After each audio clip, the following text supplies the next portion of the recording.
এটা high pass ফিল্টারের ভেতরে আমরা ক্যাপাসিটার প্রথমে, তারপর রেজিস্টারকে গ্রাউন্ড করেছি, ক্যাপাসিটারের অ্যাক্রসে ভি ইনপুট দেবো, আর এর অ্যাক্রসে আমরা ভি আউটপুট মাপো। এটার ক্ষেত্রে হাই পাস ফিল্টারের মতো কাজ করবে, মানে লোগুলোকে পাস করতে দেবে না, হাইগুলোকে পাস করতে দেবে। পেন ধর। প্রথমে আমরা এখানে রেখেছি দেখ 100 হার্জের ক্ষেত্রে আমরা আউটপুটটাই পাচ্ছি 100 millivolt. Peak to peak check করছি, আমরা 100 থেকে ডাইরেক্ট 500-তে যাচ্ছি। 500 হার্জ অটো করলে 500 হার্জে 508 মিলিভোল্ট, মানে যত আমরা ফ্রিকোয়েন্সি বাড়াচ্ছি আস্তে আস্তে 508 মিলিভোল্ট, মানে গেনটা বাড়ছে।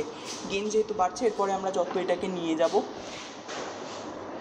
এরপর আমরা এটাকে নিয়ে গেছি 1.5-এ 1 ভোল্ট, তারপরে এগোচ্ছি, বাড়ছে 2.5-এ আমাদের কাছে আসছে 1.32, 4-এ আসছে আমাদের কাছে 1.46। তার মানে যত আমি ফ্রিকোয়েন্সি বাড়িয়ে যাচ্ছি তত আমার কাছে কী বাড়ছে, গেনটা বাড়ছে। আর সার্কিটটা দেখিয়ে দিই, সার্কিটেই তুলে গেছি।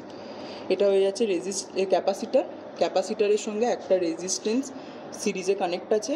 ক্যাপাসিটারের অ্যাক্রসে আমরা কি দিয়েছি ইনপুট, আর এই দুটোর মিডিল পয়েন্টে, মানে যেখানে ক্যাপাসিটারটা শেষ হচ্ছে সেখানে আমরা নিচ্ছি আউটপুট, যদিও প্রত্যেকটা ইকুইপোটেনশিয়াল পয়েন্ট।